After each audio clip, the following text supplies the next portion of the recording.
It's the hardest part of the ring. Hey, the hardest part of the ring. Sometimes you go over the top rope and you bang your head on the ring apron. Why do you do that? That's when you feel like a big dope. Because they're the worst bumps you can be taking. Oh, it's the hardest part of the ring. Hey, the hardest part of the ring. Sometimes you're distracting that referee because the babyface has your wrestler pinned. Then you get punched in a ring apron and you realize all the trouble you're in on the hardest part of the ring.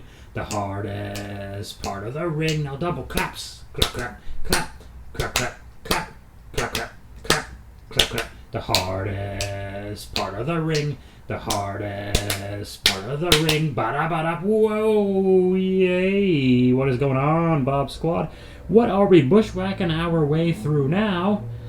Bob is talking about AEW Dynamite, sort of.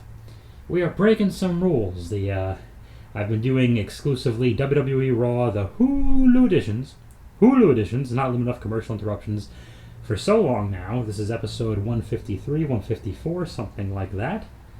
And I like doing the AEW pay-per-views because I get to talk about something different, I get to watch something different, but I don't have television. Otherwise, I probably would have covered Dynamite a long time ago. So here's what I'm doing. I am covering the highlights of Dynamite as presented to us by the official AEW YouTube channel. So in the order that these videos are uploaded, I will report on what I see. And if they are uploaded in an order that is not consistent with how they were broadcast, oh well. I'm going to tell you what I'm thinking about these parts of Dynamite as presented by the AEW All Elite Wrestling YouTube channel itself. Okay, so don't get mad at me. I was going to do their Instagram, but their Instagram's all over the place and even more out of order than the YouTube things. So we'll talk about that too. So these things are not they're not exactly chronological, which makes it kind of funny. But I figure, why the hell not? Why the hell not, Bob Squad, right? Let's do some... Hey, if you're listening for the first time, because a lot of people joined in when I talked about the pay-per-view Revolution this past Sunday. Bob, random asshole Bob, why are you an authority to talk about pro wrestling? Well, you might say that I'm not, however, if you need to know my background. About 20 years ago, I was trained by and wrestled for WWE Hall of Famer Alpha the Wild Samoan, aka The Rock's uncle. Why do I say that? No, not to name drop. It's because if you were around him in the early 2000s, he would consistently remind you that he is The Rock's uncle, and it was kind of funny. So I've done some indie wrestling in northeastern Pennsylvania, West Virginia, Maryland, blah, blah, blah, blah, blah. And a bunch more in San Diego when I moved here now as well. And I've been doing stand-up comedy for 16 years. So, I've done some indie wrestling in 2 different corners of the States. I've done some stand-up comedy in 2 different corners of the States and various festivals around and around. I have a comedy album on Amazon, whatever. One of my recent sets is uploaded on this channel. What is it, February 19th set, whatever it is. There's a black and white picture of me in the thumbnail, whatever. So, I've spent a lot of time in wrestling, getting beat up. I know what the bumps feel like. I was trained very well in a very bump-heavy school, and I've spent a lot of time in the entertainment business. Failing at everything, if you can imagine, but, so I have a perspective. I got something, okay? Let me have that, instead of just guy who watches a lot of wrestling. Guy who wrestled a lot and everything hurts. Everything hurts. Let's waste no time. Let's get into it. The very first video I watched for 5 minutes before realizing it was not part of Dynamite. So we start off this experiment by me screwing up. And it was a bunch of promos like the AEW Revolution Fallout. It's chaotic in AEW world. They got videos from Dynamite. They got the fallout from the pay-per-view, highlights of the pay-per-view. The media scrum. What the hell is a scrum? I guess it's a lot of interviews. Oh, good God. So it was hard to navigate through, but this is the first one. Anyway, Scorpio Sky and Egon Paige. Yes, I'm a Danhausen fan. I'm a big Fanhausen, so I call him Egon. They're talking about how Scorpio Sky has not been beaten in about a year, and he's going to wrestle Sammy Guevara for the TNT Championship soon. Very good. Sammy Guevara is good looking, and he has a broken hand. And he's still the TNT champion after backflipping with another guy off a towering 288 tables the other day. Eddie Kingston's doing absolutely great. He says he's going to have Five Guys Burgers, as if you were curious to what he was referring to.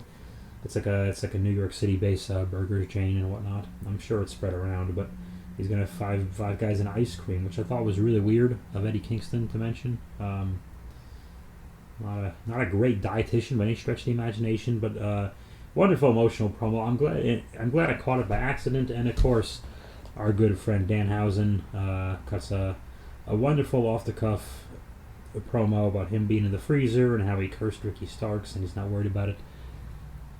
And what I've noticed with Danhausen, they've been putting him on some pre-shows and AEW Dark, the YouTube only show. His improv is something nobody can keep up with him. He's very quick-witted. Don't be deceived by the gimmick and the catchphrases. The people who are new to him just know very nice, very evil, and blah, blah, blah. But he's very quick-witted.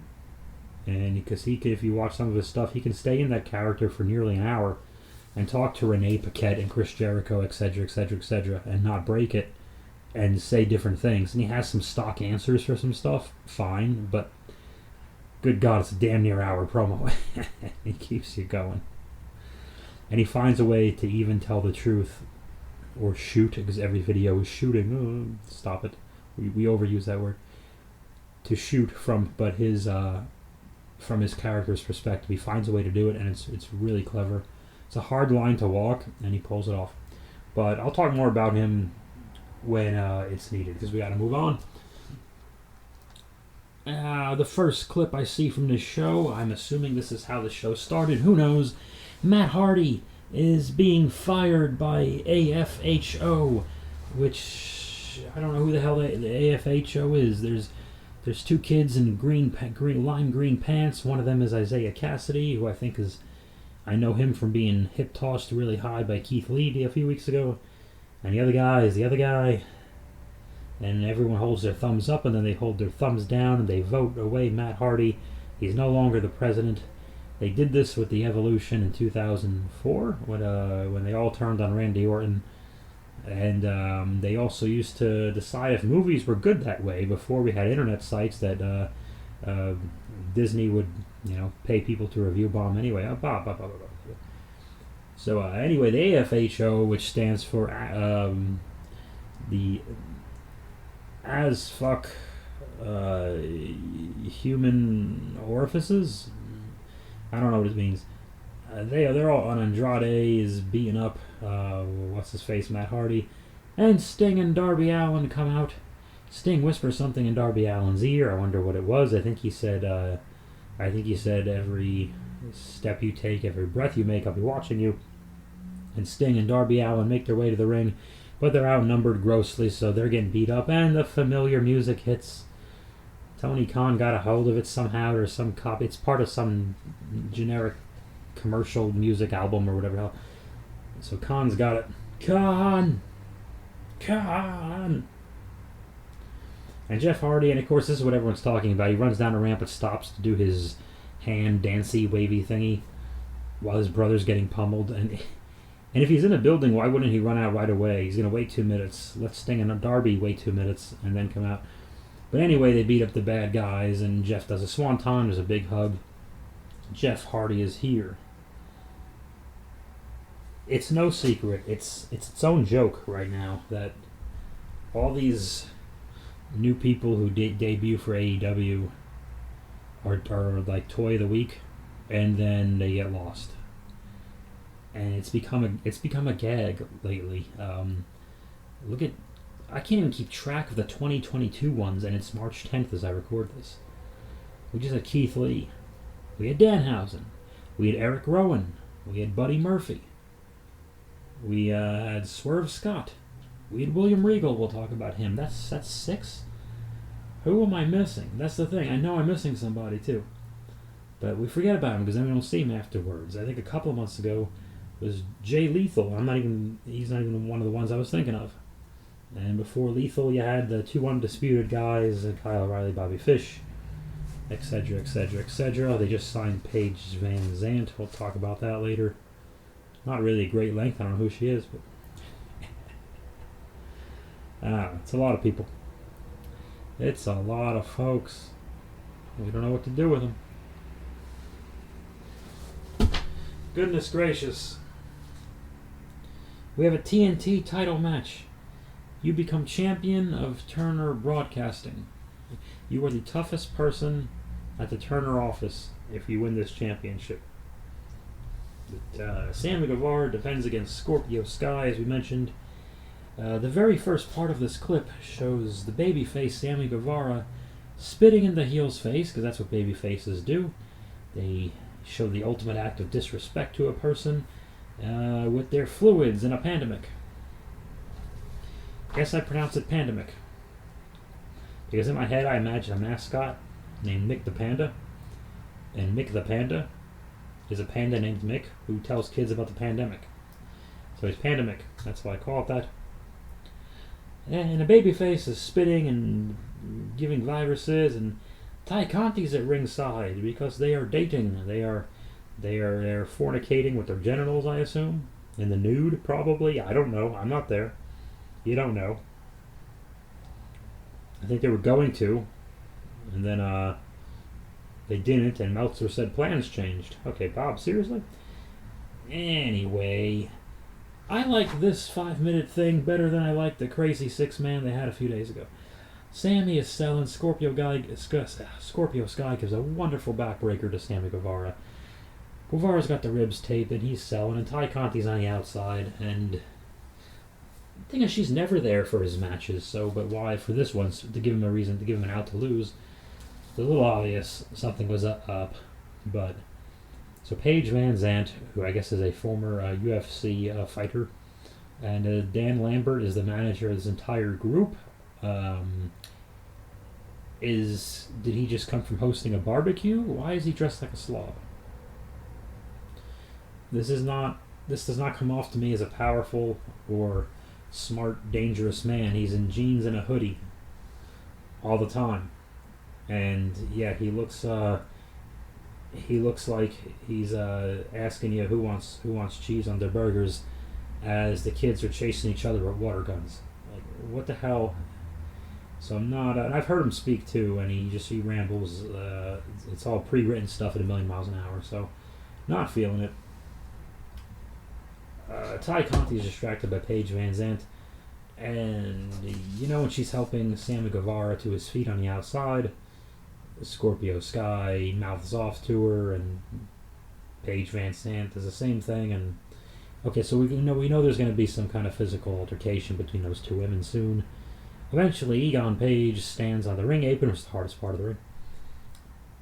And Lambert's providing another distraction. I think he's also on the ring apron, which is the hardest part of the ring.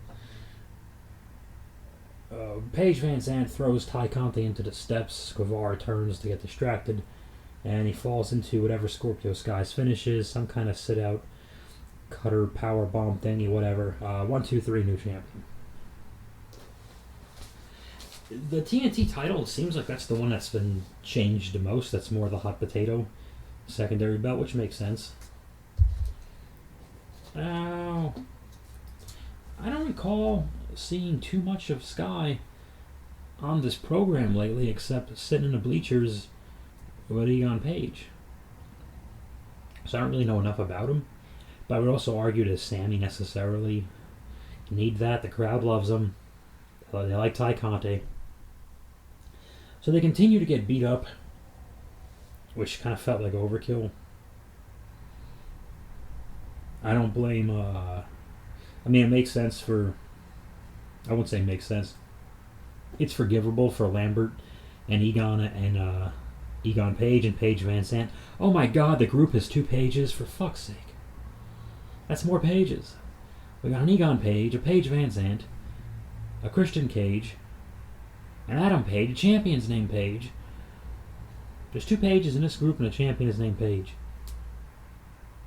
I wish I could turn a page. This segment was not a page turner. Anyway, they're beating up the good guys, and Ty's laying on top of Sammy, and Paige Van Zandt takes out her AEW contract, which the people in the crowd can't possibly know. They could barely tell she's got a piece of paper. And for some reason, she puts it on Ty Conti's buttocks and signs her contract on Ty's butt. Do with that information what you will, but that's what happened. So now that we're signing contracts on butts, there's too many pages. There's too many pages on the butts. So with Paige by her side, Paige signed her name on the page on Ty Conti's butt. No help. Where are the referees? Where are the security guards? Where the hell is everybody? We just conveniently, that's the most selective problem in AEW, when we conveniently send out 1 million security guards or none, depending on what it is called for. And the next video I watched, we are out of order again. This was after a tag team match, which I'll talk about. But this was the clip that's been going around as well. William Regal in a heartfelt moment with Tony Schiavone.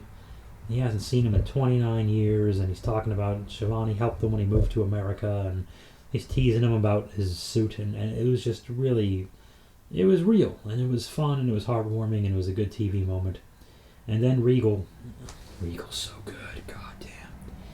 He is the best at changing the mood of a promo and the mood of a room. He can be so jolly and so cordial and flip a switch and you believe all of it, and it's so good when he does it. And he did it here too, because he says he's managing basically Jon Moxley and Bryan Danielson as a tag team.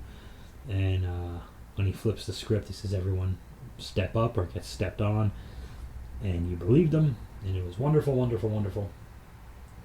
And then our next video is Dante Martin wrestles Adam Page, another Page, the heavyweight champion in a championship match. I have no idea who Dante Martin beat to get this match, because I watched 5 hours of AEW on Sunday, and I did not see Dante Martin once. So Dante Martin has a shot at the championship, of course. Nor did I see Scorpio Sky wrestle once, and he had a championship match as well. Oh, nor did I see Anthony Bowens and Max Caster, the Acclaimed, wrestle at all in that 5 hours. That shows you how big, oversized the roster is too, and they get a title shot in this this show as well. So. Well, there's no women's championship in this. I think Thunder Rosa wrestled, God help me, Layla Hirsch in this. I think Thunder won. But that clip was not on their YouTube. Not readily available anyway. So, in case you think I missed it, I'm paying attention. It's probably on her Instagram. Dante Martin has a back and forth with finishes, flipping here, flipping there. Adam Page, the champion, who is in pink tassels, does his buckshot lariat off the ring apron, the hardest part of the ring. 1, 2, 3. And I'm a little biased, not as good as my, not as great a lariat as my Uncle Stan, but still, Schiavone is there with Hangman, and Hangman takes the microphone away from Tony Schiavone, because they all do, and Adam Cole interrupts Schiavone. Well, Hangman steals the microphone from Schiavone to tell Dante Martin to walk all the way back here, so he can tell Dante Martin that he respects his efforts. Well, you could have said that from a distance. You're gonna make him. You're just wasting his time, really. Adam Cole interrupts, and there's a challenge. Adam Cole is still not done, and he challenges Adam Page to a tag team 6-man contest. Oh, they call it a trios here. That's gross. What are you doing? That doesn't sound menacing. It's a trios. Oh, God. They're going to dance. They're going to dance. They're going to dance the night away. They want to dance with somebody. They want to feel the heat with somebody. Let's dance. Just dance. Okay. Luchasaurus and Jungle Boy defend the tag team championships against the Acclaim, and the good guys win. There were no tags. There were 38 leg slaps. Some insane number. And what did I write here? I can't read my own writing. I hope it wasn't important. Oh, there's a bunch of finishes they all kicked out of course. Leg slapping away. Not for me. It's bad. Again, 5 hours of wrestling on Sunday, guys, and it's leg slap after leg slap after leg. You gotta stop it. And the only guy I didn't notice doing it, like openly and visually, was in this next match. Wait, where are my notes? Did I skip it? Did I skip the tag? Oh, my notes. This is the best match. Ah, yes. Jon Moxley and Bryan Danielson wrestled Oh, God. Who did they wrestle? The Work Horseman? I guess it's an indie team that gets away with calling themselves the Work Horseman. I saw that name on Instagram when I was flipping through, and I thought it was like a joke. Like somebody was goofing on them. And no, they actually choose to call themselves that. J.D. Drake, who looks like he's attending Dan Lambert's barbecue, and Anthony Henry looks like the next door neighbor who's not allowed to come to Dan Lambert's barbecue. And Moxley and Bryan Danielson, wow. They're making quick tags. They're wrestling like a team. It looks like a tag team match. They're beating up two idiots, but good. The neighbor who's not allowed to come to the barbecue failed to catch John Moxley on the dive. So, we'll never see him again. And J.D. Drake is the guy who was way too competitive with Keith Lee a week ago. He might have gray hair, but at least he's fat. So don't totally despair. And the good guys made. Well, I guess not, I don't know if they're good guys or not. If they're baby faces, they're just a team. Regal's team, because Regal is on ringside managing them. Regal's facial expression. Oh, he's so perfect. As Bryan Danielson. That's so hard for me to say now. Bryan Danielson has the label lock on the one guy. The guy who's eating the burgers. And I don't mind him using his WWE finish at all. It's not a problem. I like that he was using other finishes, but that label lock, or I know they can't call it the yes lock, who cares? It's brutal looking, and he does it great, and there's no problem with it. The guy taps out, thankfully. And as he's tapping out, Regal's face changes. He has his eyebrow raised like any second now, and then a satisfied nod of there it is. All these little things he does that are so perfect, and that's when he got into the ring to cut the promo about Tony Schiavone's suit and everything else, so it was a little bit out of order, but that's okay. I put a big smiley face on my notes. Again, quick tags. They wrestled like a team. They didn't do... God, if this was WWE, Moxley and Bryan Danielson would do 3 or 4, tagging a guy, tagging your partner who you don't get along with loudly on the back, and blah, blah, blah, blah, blah, and they're probably losing and blaming one another, whatever. And they would just do that. They didn't do that routine. They didn't need to. They fought each other already. They beat each other up. Regal is there. He's got him in line. And if Regal loses control of them on night 1, now Regal is ineffective. What was the point of bringing him in, right? So it actually buries Regal to do that silly gimmick. What is that phrase they use on Raw all the time, too? Something about getting along, or... I can't think of it. Oh, it's on the tip of my tongue, too. It's really silly, but they beat it to death. Coexist. Can they coexist? That's it. They didn't do any of that. You didn't hear the word coexist. And then we do Bastard Pack versus Wheeler Yuta. Bastard is a stupid name. I said this a couple days ago on the Revolution, hardest part of the ring. Bastard is a dumb name. Why do I care if his parents were married when they fornicated and his mother got impregnated and then the semen and the sperm fertilized the egg during ovulation? Why the hell do I care? It's not my business. His gimmick basically slut shames his mother. That's not a good gimmick. How can I take you seriously? So this bastard's wrestling Wheeler Yuta. And he should change his last name to Man. Yuta Man! No? Okay, never mind. I'll work on it.